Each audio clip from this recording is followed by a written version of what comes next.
pouce bleu en bas de la vidéo et surtout de t'abonner et de rejoindre la famille si t'es nouveau. Allez, c'est parti. Originaire de Meaux dans le 77, il est d'origine algérienne.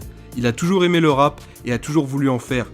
Il a commencé par écouter tous les grands de son quartier et à écouter tout le répertoire du rap français. Il a commencé à écrire ses premiers textes à l'âge de 12 ans en 5ème avec ses potes.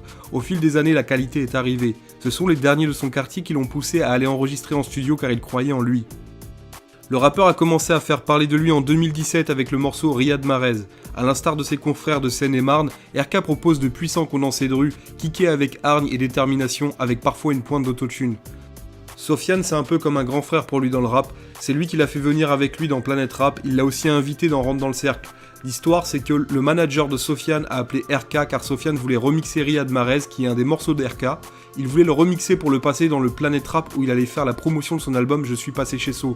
Finalement, ils l'ont remixé à deux et Sofiane l'a invité pour participer au Planète Rap. Plus tard, Sofiane l'a invité dans Rentre dans le Cercle numéro 8. Aujourd'hui, il remercie beaucoup Sofiane et le présente comme son grand frère dans le rap. Il considère que Sofiane fait beaucoup pour les jeunes avec les Rentre dans le Cercle pour les aider à percer.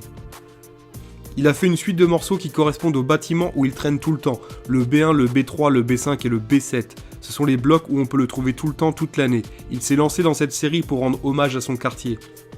Il est apparu sans le savoir sur TF1 dans l'émission Appel d'urgence, lorsqu'une caméra de sécurité le filme en plein combat de rue avec son équipe contre une bande rivale. Il y a un de ses amis qui se bat avec un katana à chaque main et RK porte lui-même une arme à feu et tire en direction de ses ennemis. On le voit plus loin dans l'émission se faire arrêter par la police. Plus tard, on le voit dans un snap dire que c'était vraiment lui. Pensez-vous que c'était vraiment lui dans l'émission? Je te laisse donner ton avis dans les commentaires. Il est passionné de foot, il en a fait toute sa vie. Il supporte deux équipes, le Real de Madrid et Manchester City. Il est fan de Marcelo, l'arrière-gauche du Real Madrid, car lui-même jouait en arrière-gauche et il prenait exemple sur lui. Mais il s'est blessé au genou en 2018, du coup il joue beaucoup moins. Aussi on peut le voir avec le maillot de plein d'équipes comme le PSG, ce qui ne veut pas dire qu'il les supporte. RK n'a pas encore signé dans un label. Pour le moment, il préfère faire sa route tout seul et sortir ses clips sur YouTube. Il est en train de mettre en place un label qui s'appelle 357 Music, qui a été créé en avril 2018. Pour lui, ses managers, ce sont les grands de son quartier qui ont toujours été là pour lui. Malgré le buzz, la vie pour lui n'a pas changé.